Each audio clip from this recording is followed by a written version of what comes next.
السلام علیکم۔ میں ہوں زاہد علی خان۔ تاخیر سے صحیح لیکن آپ سب کو عید کی بہت مبارک ہو۔ اللہ تعالیٰ مجھ سمیت آپ سب اہل پاکستان کے گھروں کو اپنی حفظ و امان میں رکھے، بچوں کو اپنی حفظ و امان میں رکھے اور تمام اہل خانوں کو اپنے حفظ و امان میں رکھے۔ عید کا آج تیسرا دن ہے۔ ان دنوں میں نے ویڈیو کوئی نہیں بنائی۔ بہت سارے ایسے موضوعات تھے جن پر گفتگو کی جا سکتی تھی، لیکن وہ افسوسناک جو ہیں موضوعات تھے۔ لیکن اب چونکہ بات کرنی ہے، نہ چاہتے ہوئے بھی کرنی ہے، اور انہی موضوعات پر کرنی ہے جو آج کل زیر بحث ہیں، تو سوچا مختصر سی گفتگو آپ سے کر لی جائے۔ کافی وقفہ ہو گیا تھا۔ گزشتہ 3-4 دنوں کے اندر کئی اہم واقعات ہوئے۔ آپ ان سب کے بارے میں سن بھی چکے ہوں گے، پڑھ بھی چکے ہوں گے، لیکن ان سب کے اوپر میری اپنی ایک انفرادی رائے ہے جس سے میں آپ کو آگاہ کرنا چاہ رہا ہوں۔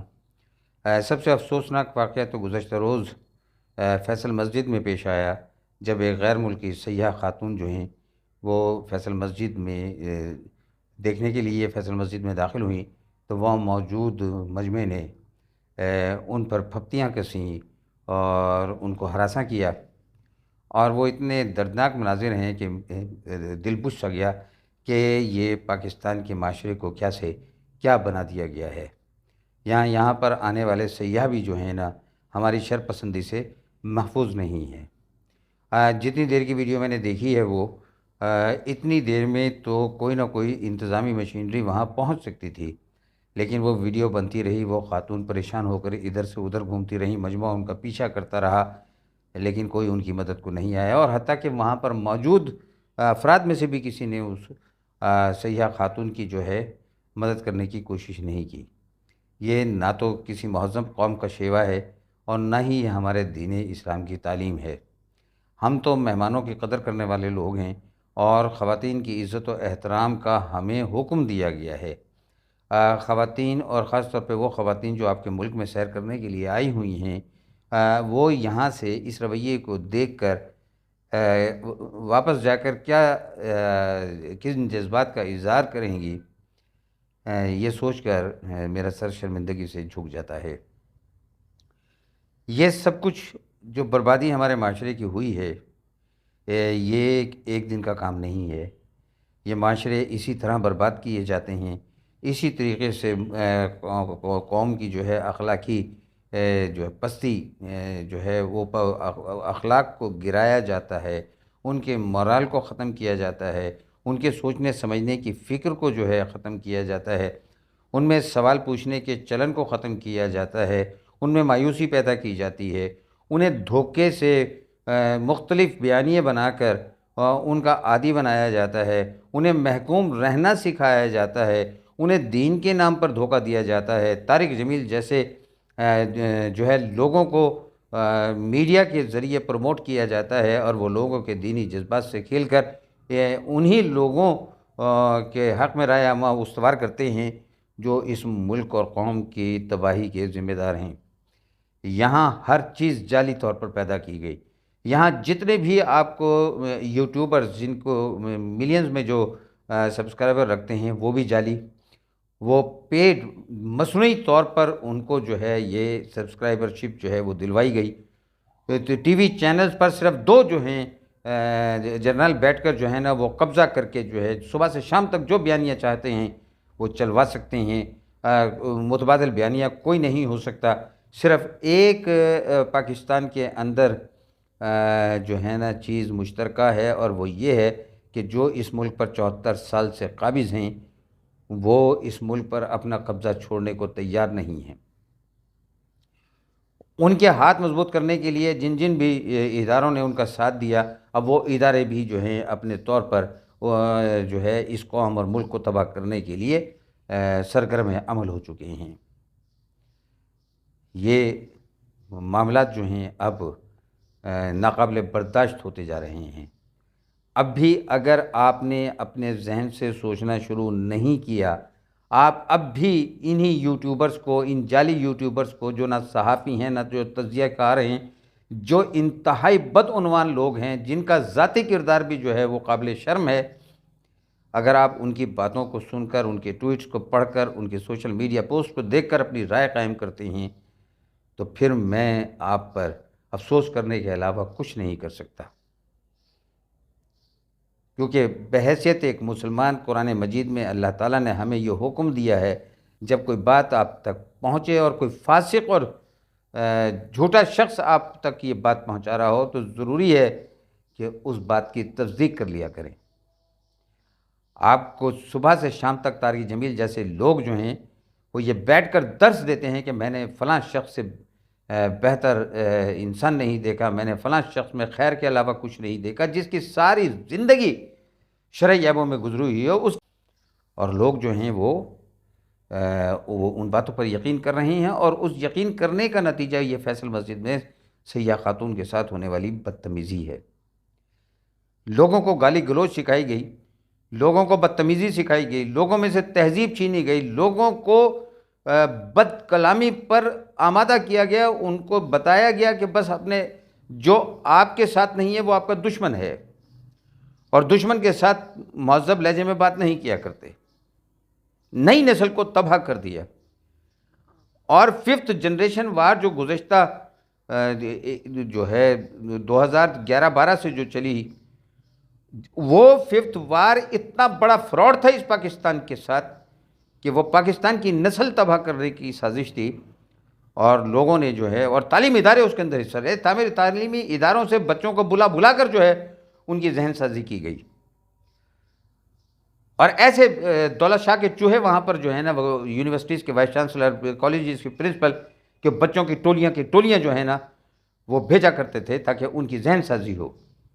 آج بھی اسکولوں کے اندر، کالجوں کے اندر، اور خاص طور پر نجی یونیورسٹیز اور نجی کالجز کے اندر تو خاص طور پر جو ہے نا آج بھی سیاسی پروپیگنڈا جاری ہے، اور بدترین جاری ہے۔ نہ کوئی روک ٹوک ہے، نہ کوئی پوچھنے والا ہے، نہ کوئی ان سے یہ سوال کرنے والا ہے کہ تعلیمی ادارے کے اندر اس سطح کی سیاست کرنے کا حق تمہیں کس نے دیا۔ ایک صاحب ساری زندگی جھوٹ بولتے رہے، ساری زندگی انہوں نے کچھ نہیں کیا، ساری زندگی ان کا ہاتھ دوسروں کی جیب میں رہا، اس کو ایک جرنیل اٹھتا ہے اور وہ اس کو جناب مہاتما بنا کر پیش کرتا ہے، کیونکہ دوسرے وہ لوگ جنہیں عقل آ چکی ہے کہ ہم نے جو ہے اب جمہوریت کو مضبوط کرنا ہے، ان سے جان چھڑوانی تھی اس نے۔ آپ ذرا تصور کریں کہ جس شخص کا انتخاب کیا گیا، اس کا انتخاب کرنے والے کا اپنا معیار کیا ہوگا۔ آج بیٹھ کر وہی صاحب جنہوں نے تحریک عدم اعتماد جو آئینی جو ہے طریقہ ہے حکومتوں کو ہٹانے کا، اس کو سازش قرار دینے والے نے، جو سازشیں جہاں امریکہ سے شروع ہوئی، پھر میر جعفر اور میر صادق سے ہوتی ہوئی نگران وزیر اعلیٰ پنجاب تک پہنچی، اب وہ یہ فرماتے ہیں کہ ہم نے تو باجوہ کے کہنے پر اسمبلیاں توڑ دی تھی، یعنی باجوہ کی ریٹائرمنٹ کے بعد جب وہ میر صادق اور میر جعفر بن چکے تھے، اس وقت بھی وہ ان کے کہنے پر اسمبلیاں توڑ رہے ہیں۔ اس نے صریحاً جھوٹ کے باوجود بھی لوگ جو ہیں اس بیان کے ساتھ بکھڑے ہوئے ہیں۔ مجھے سمجھ نہیں آتا کہ میں کہاں سے بات شروع کروں، لیکن میں آپ کو صرف ایک دعوت دے رہا ہوں، اور آئندہ یہی دعوت دیتا رہوں گا کہ پاکستان کے، اگر آپ کو پاکستان کی تھوڑی سی بھی فکر ہے، اگر آپ پاکستان سے تھوڑی سی بھی محبت کرتے ہیں، اگر آپ کو اپنی آئندہ نسلوں کے مستقبل کی تھوڑی سی بھی فکر ہے، تو آپ کو خود سوچنا ہے کہ پاکستان کے ساتھ کیا ہوا ہے۔ آپ کو دیکھنا ہے کہ وہ ففتھ وار جنریشن کے سازش کرنے والے وہ فراڈیے کون ہیں، کیا ان کو سزا ملی؟ آپ کو یہ دیکھنا ہے کہ آپ پر مسلط کرنے والے مہاتما کے ذمہ داروں کو سزا ملی؟ آپ کو یہ دیکھنا ہے کہ 74 سال میں پاکستانی معاشرے کو تباہ کر کے صرف 1 اور 2 اداروں کے ماتحتی میں دینے کے عمل کی روک تھام کرنے والوں کو غدار کیوں قرار دیا گیا؟ یہ آپ نے سوچنا ہے۔ آپ نے یہ سوچنا ہے کہ پاکستان میں غداری کا سرٹیفکیٹ کن کو ملتا ہے، یہ آپ نے سوچنا ہے، میں نے آپ کو نہیں بتانا۔ آپ جب تک نہیں سوچیں گے، آپ جب تک اس میڈیا کو دیکھ کر، اس سوشل میڈیا کو دیکھ کر اپنی رائے قائم کرتے رہیں گے، آپ کی آئندہ آنے والی نسلیں تباہ ہوتی رہیں گی۔ ایک آنکھوں کا دھوکہ ہے، جو پاکستان کے لیے کیا جانا چاہیے ابھی تک وہ کہیں سے بھی نہیں ہوا، اور وہ ہوگا بھی نہیں، کیونکہ آپ ابھی بھی وہیں کھڑے ہوئے ہیں۔ میری مراد آپ یعنی عوام ہیں۔ آپ جب تک یہ بات سمجھ نہیں لیتے کہ آپ کے حکمرانوں کا اور آپ کا طرز زندگی ایک ہو، اس وقت تک پاکستان کے حالات نہیں بدلیں گے۔ اس وقت تک آپ پاکستان میں بہتری کا کوئی تصور مت کیجیے، کوئی امکان نہیں ہے۔ پاکستان میں تو جنگ ہی وسائل کی ہے، پاکستان کے خزانے پر قبضہ رکھنے کی جنگ ہے، اور پارلیمنٹ جو اب کسی حد تک جو ہے پولیو زدہ ٹانگوں میں جان ڈال کر کھڑی ہوئی ہے، لیکن ابھی بھی وہ کرنے والے کاموں کی طرف نہیں آ رہی۔ ابھی بھی عدالتیں جو ہیں وہ ساس بیگمات اور بیٹیوں کے خواہشات کے مطابق فیصلے کر رہی ہیں۔ ہمارے ججوں میں جو چند ججز جو ہیں جو آئین اور قانون کی بات کرتے ہیں، وہ اس وقت طعن و تشنیع کی زد میں ہیں، اور وہ ججز جن کے اوپر اوئے توئے ہونی چاہیے، جن کو شرم دلانی چاہیے، ان کے حق میں جو ہے سوشل میڈیا مہم چل رہی ہیں۔ اس سب کے باوجود آپ کہتے ہیں کہ پاکستان جو ہے وہ آگے کیوں نہیں بڑھ رہا ہے؟ وہ اس لیے نہیں بڑھ رہا کہ آپ اس کے راستے کی خود رکاوٹ ہیں۔ اپنے اولاد کے دشمن آپ خود ہیں۔ نہ آپ نے دین کا پاس رکھا، نہ آپ نے اخلاقیات کا پاس رکھا، اور نہ ہی آپ نے جو ہے معاشرتی اقدار کا پاس رکھا۔ اپنے ذہن کو آپ نے کبھی تکلیف نہیں دی کہ پاکستان جو ہے اسے کس طرف لے جایا جا رہا ہے۔ جو پاکستان کے آئین کی بات کرے، جو پاکستان کے بجٹ کی بات کرے، جو پاکستان میں جمہوریت کی بات کرے، اس کے خلاف غول در غول جو ہیں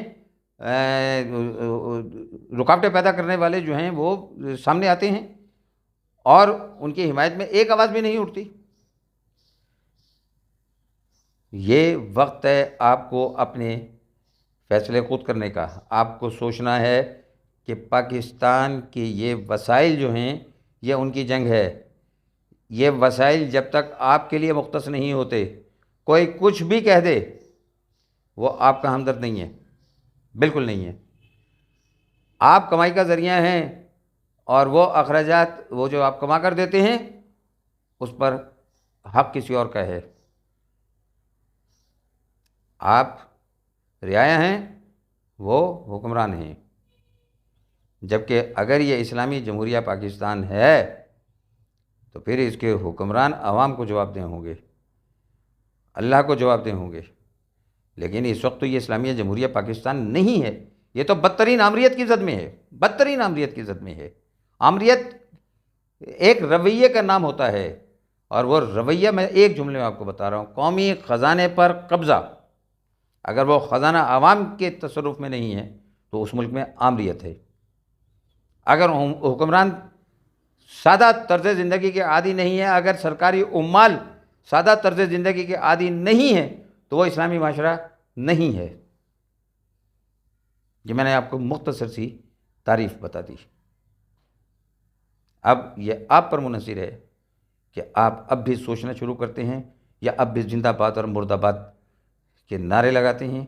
اب بھی آپ فراڈ یوٹیوب چینلز کو سنتے ہیں، آپ اب فراڈ ٹی وی پروگراموں کو دیکھتے ہیں، فراڈ ٹی وی چینلز کو دیکھتے ہیں، اب آپ فراڈ سوشل میڈیا کو دیکھتے ہیں، تو یہ آپ کا قصور ہے۔ آپ اپنی نسلوں کے دشمن ہیں، اپنی اولاد کے دشمن آپ ہیں، کوئی نہیں ہے، اور کوئی باہر سے آ کر آپ کی مدد نہیں کرے گا۔ وما علینا الا البلاغ المبین۔